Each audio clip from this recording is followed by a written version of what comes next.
এই প্রতিবেশী রাষ্ট্রের ষড়যন্ত্র রয়েছে, সংখ্যালঘু ইস্যুতে ভয়ানক ষড়যন্ত্র রয়েছে।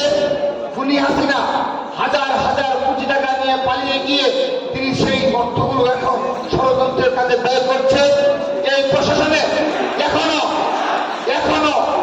আমি সুস্পষ্টভাবে বলছি, এই জগন্নাথ বিশ্ববিদ্যালয়ের সহ ঢাকা বিশ্ববিদ্যালয়ের সহ সকল বিশ্ববিদ্যালয় এবং আইন শৃঙ্খলা রক্ষাকারী বাহিনীতে এখনো এই খুনি হাসিনার দূষণটা এখনো সম্পদে বহাল রয়েছে। সেই বাস্তবতায় যেহেতু আপনারা সংস্কার চাচ্ছেন, কতটুকু সংস্কার করতে পারবেন সেটি সময়ে বলে দেবে। আপনারা সংস্কারের পর একটি জাতীয় নির্বাচন করবেন, সে বিষয়ে আপনারা প্রতিজ্ঞা করেছেন, আমরা সাধুবাদ জানাই। সেজন্য আমরা দাবি জানাচ্ছি, আমরা ছাত্রদলের পক্ষ থেকে আনুষ্ঠানিকভাবে দাবি জানিয়েছি। আজকে আবারও আমি সেই দাবি পুনর্ব্যক্ত করছি। আমরা অচিরে জাতীয় নির্বাচনের রুটম্যাপ দাবি করছি, যেন একটি রুটম্যাপের মাধ্যমে সকল ষড়যন্ত্রের অবসান হয়।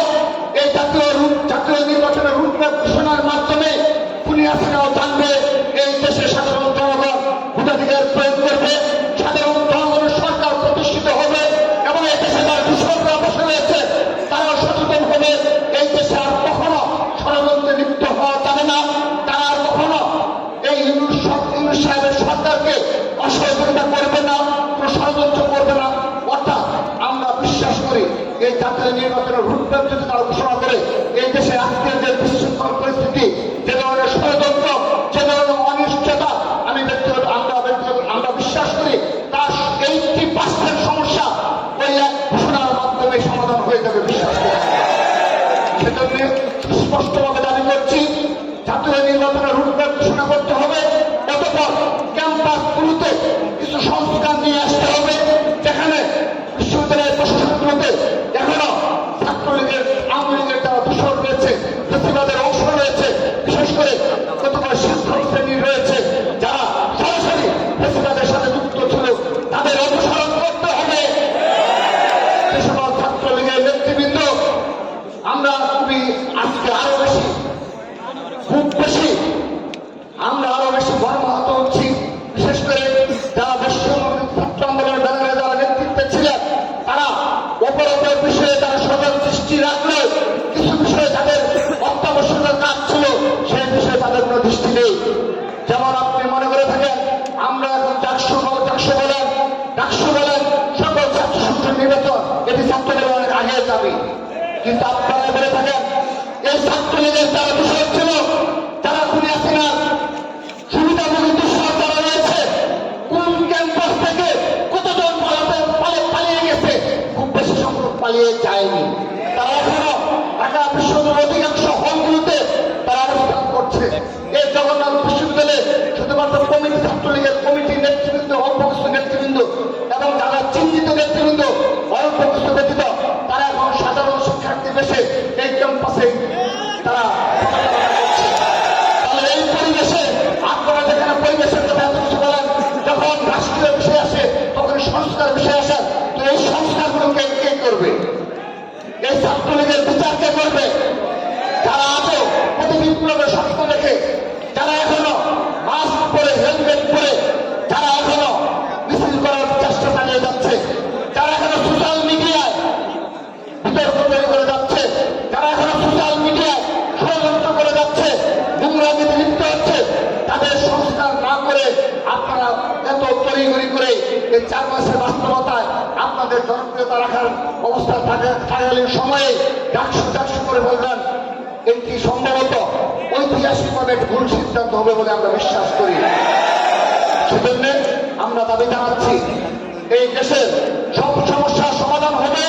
আপনারা এখন যখনই যেখানে সমস্যা হয়, বিশৃঙ্খলা হয়, আপনারা এখনো সাধারণ শিক্ষার্থীদের উপর নির্ভর করতে হয়। এটা তো কোনোভাবে কাম্য নয়।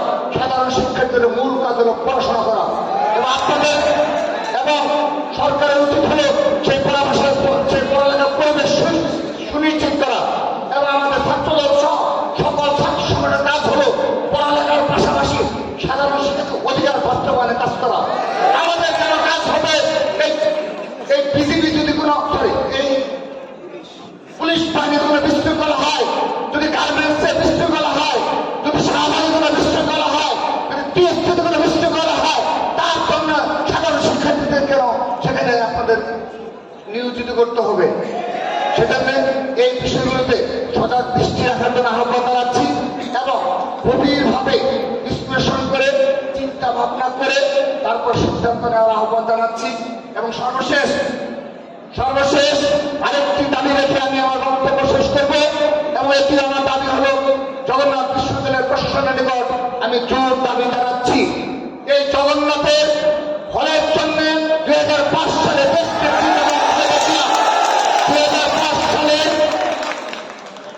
যখন ছাত্র দলের সেই ঐতিহাসিক ভূমিকার কারণে তৎকালীন সরকার বাধ্য হয়েছিল এবং মাটি ও মানুষের নেত্রী, বাংলাদেশের আকস্মিক নেত্রী, দেশ নেত্রী বেগম খালেদা জিয়ার উদারতায় জগন্নাথ কলেজকে সেদিন বিশ্ববিদ্যালয়ে রূপান্তরিত করা হলো। সেদিনই তাদের প্রতিশ্রুতি ছিল, বেগম খালেদা জিয়ার প্রতিশ্রুতি ছিল হল সহ বিশ্ববিদ্যালয়ের একটি বড় বৃহৎ পরিকল্পনা। কিন্তু অতঃপর প্রায় 18-19 বছর চলে গেল, এখন পর্যন্ত এই হলের যে জমি দখল হয়েছে সেই জমি এখনো পুনরুদ্ধার হয়নি। জগন্নাথ বিশ্ববিদ্যালয়ের অনেক জায়গা দখল রয়েছে, সেগুলো আমরা পারি ছাত্রদল ইচ্ছা করলে,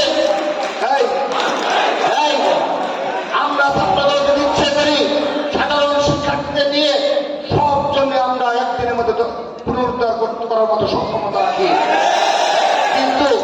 কিন্তু আমরা আইনের প্রতি শ্রদ্ধাশীল, আমরা বিশ্বাস করি বিশ্ববিদ্যালয়ের প্রশাসন অচিরেই সেই জমি পুনরুদ্ধারের জন্য তারা আইনগত ব্যবস্থা নেবেন এবং কথা দিয়ে গেলাম বাংলাদেশ জাতীয় ছাত্র দল সর্বাত্মকভাবে আপনাদের পাশে থাকবে। সেজন্য এই জগন্নাথ বিশ্ববিদ্যালয়ের জমি যে সকল জমি দখলকৃত রয়েছে পুনরুদ্ধার করবেন এবং সুস্পষ্টভাবে দাবি করছি এবং এখনই দাবি করছি দ্বিতীয় ক্যাম্পাসের বিষয়ে